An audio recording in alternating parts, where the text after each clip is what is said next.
अस्सलाम वालेकुम प्यारे दोस्तों, मेरा नाम है अवैस करीम और आप देख रहे हैं हिस्टोरिक ह्यूज़। नाज़रीन, यकीनन इस्लाम ही वो वाहिद दीन है जो क़यामत तक बाकी रहेगा और फिर क़यामत के दिन जो इस दीन से मुंसलिक हुआ, इसे जन्नत में दाखिल किया जाएगा। बेशक अल्लाह अपने फजल व करम से आज भी नमाज और कुरान के मोज़े आश्कार करता रहता है, जिनको देखते हुए बेशुमार लोग दायरा इस्लाम में दाखिल होते रहते हैं, जैसा कि मशहूर भारतीय अदाकार विवियान डिसीना के साथ हुआ। आज की वीडियो में हम बताएंगे कि इनके साथ कौन सा वाक़या पेश आया जिसको देखते हुए ये मुसलमान हो गए, और इसके साथ साथ हम ये भी बताएंगे कि आज से पहले कौन सी मशहूर हिंदुस्तानी शख्सियात इस्लाम कबूल कर चुकी हैं। दोस्तों, विवियान डिसीना मशहूर भारतीय अदाकार हैं जो मकबूल तरीन टीवी ड्रामों में काम कर चुके हैं, जिनमें प्यार की एक कहानी, झलक दिखला जा, शक्ति, मधुबाला और दीगर शामिल हैं। लेकिन अब इन्होंने इस्लाम कबूल करके पूरी दुनिया को हैरान कर दिया है और इस्लाम के दुश्मनों की आंख में खटक रहे हैं। इस हवाले से इन्हें इंतहा पसंदों की जानिब से धमकियों का सामना भी करना पड़ा, लेकिन इनका अपने एक बयान में कहना था कि मुझे अब किसी की परवाह नहीं है और अगर मैं कत्ल भी हो गया तो मैं शहीद गिना जाऊंगा। भारतीय मीडिया के मुताबिक विवियान डिसीना काफ़ी अरसा से स्पॉटलाइट से दूर थे। इनके हवाले से ना कोई खबर सामने आई थी और ना ही ड्रामों में देखा गया था, जिसके बाद अफवाहें ये भी थी कि अदाकार ने अपना मजहब तब्दील कर लिया है, लेकिन अब इन्होंने इस बात की तस्दीक खुद कर दी है। हाल ही में भारतीय मीडिया को दिए गए इंटरव्यू के दौरान इन्होंने इंकशाफ किया कि इन्होंने 2019 में रमज़ानुल मुबारक के महीने में इस्लाम कबूल किया था और तब से लेकर अब तक वो इस्लामी तर्ज पर ज़िंदगी गुजार रहे हैं। विवियान ने कहा कि मेरी ज़िंदगी में कुछ ज़्यादा नहीं बदला, मैं ईसाई पैदा हुआ था और अब मैं इस्लाम की पैरवी करता हूँ। मैंने 2019 में रमज़ान के मुक़द्दस महीने में इस्लाम के तौर तरीक़ों पर ज़िंदगी गुजारना शुरू की और अब अल्हम्दुलिल्लाह मैं अपने आप को पहले से बेहतर महसूस करता हूँ। इसके अलावा इन्होंने कहा कि मुझे दिन में 5 वक्त नमाज अदा करने से बहुत सुकून मिलता है।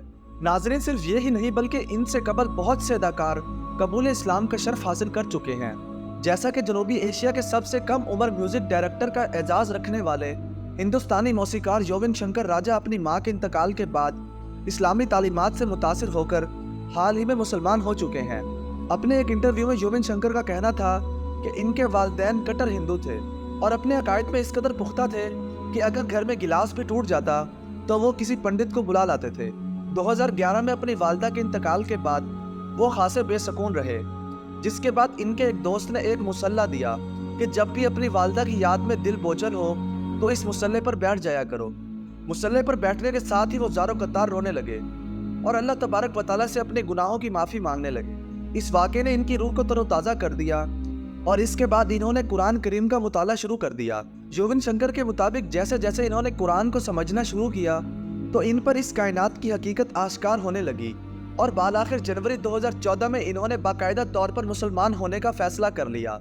इन्होंने वालिद को सबसे आखिर में अपने फ़ैसले से आगाह किया तो इन्होंने इसकी सख्त मुखालफत की, लेकिन इनके भाई और भाभी ने इनको काफ़ी हिम्मत दिलाई और आज ये मुसलमान बनकर अपने रब की नेमतों का शुक्र अदा कर रहे हैं। दोस्तों, इसी तरह ए.आर. रहमान का नाम किसी तारीफ का मोहताज नहीं। इन्होंने एक हिंदू घराने में जन्म लिया, लेकिन कई मन्नतों और मुरादों के बाद हासिल होने वाले वालदा के लाडले बेटे दलीप कुमार यानी मौजूदा ए.आर. रहमान की तबीयत ख़राब रहने लगी तो माँ ने लोगों के कहने पर एक पीर के मज़ार पर हाज़िरी दी, जिसके बाद दलीप की तबीयत ठीक और माँ का अकीदा पुख्ता हो गया, जिसके बाद पूरे घराने ने इस्लाम कबूल कर लिया और दलीप का नाम अल्लाह रखा रहमान रखा गया। रहमान की मौसीकी किसी अवार्ड की मोहताज नहीं, लेकिन इनको जितने भी अवार्ड मिले हैं वो शायद किसी भी हिंदुस्तानी मौसीकार को आज तक नहीं मिल सके। ए.आर. रहमान को बाफ्ता, गोल्डन ग्लोब, सेटेलाइट और क्रिटिक चॉइस अवार्ड मिल चुके हैं, जबकि मुल्की सतह पर भी इन्हें 4 नेशनल अवार्ड और 7 फिल्म फेयर अवार्ड मिल चुके हैं।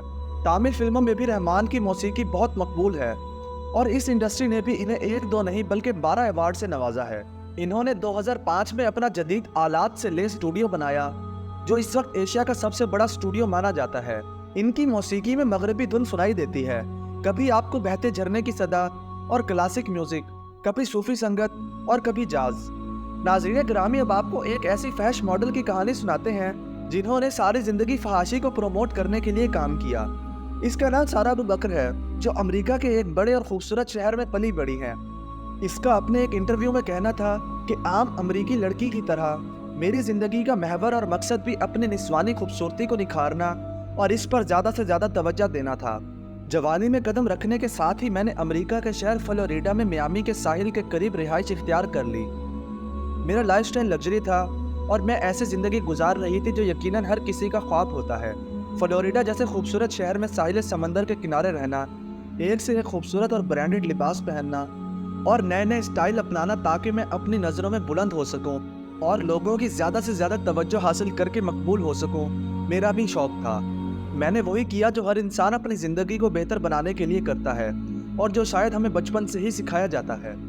देखा जाए तो मैं इस लिहाज से कामयाब ज़िंदगी बसर कर रही थी, लेकिन इसके बावजूद मुझे अपने अंदर एक खालीपन महसूस होता था। मैं बेचैन रहती और खुशियाँ मुझसे कोसों दूर रहती थीं।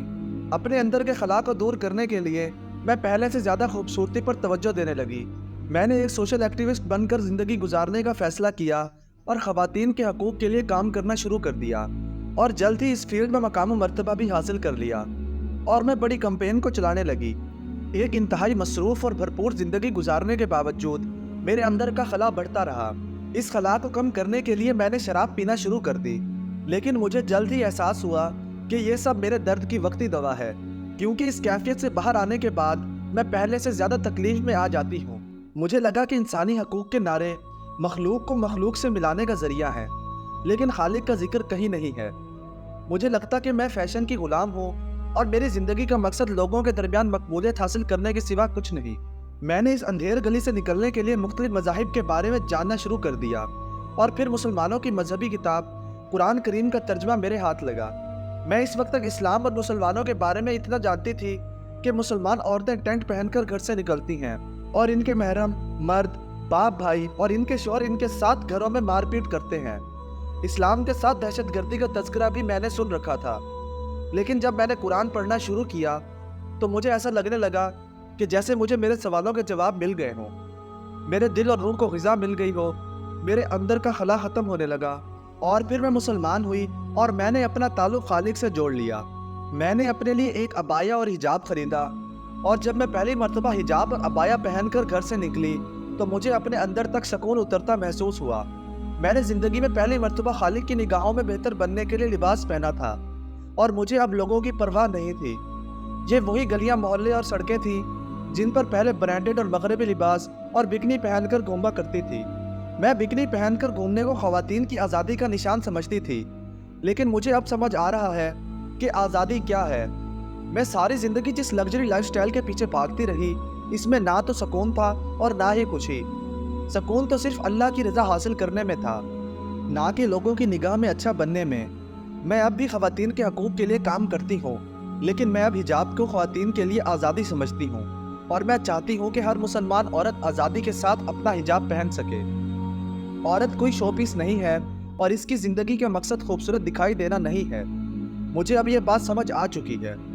मैं चाहती हूँ कि हर मुसलमान औरत हिजाब की कीमत को समझ सके और इस्लाम की दावत दुनिया भर में फैलाने के लिए काम करे। नाज़रीन, ये थी हमारी आज की वीडियो। उम्मीद है कि हमारी आज की वीडियो पसंद आई होगी। अगर वीडियो पसंद आई है तो लाइक, सब्सक्राइब और ज़्यादा से ज़्यादा शेयर करना ना भूलिएगा। अल्लाह निगहबान।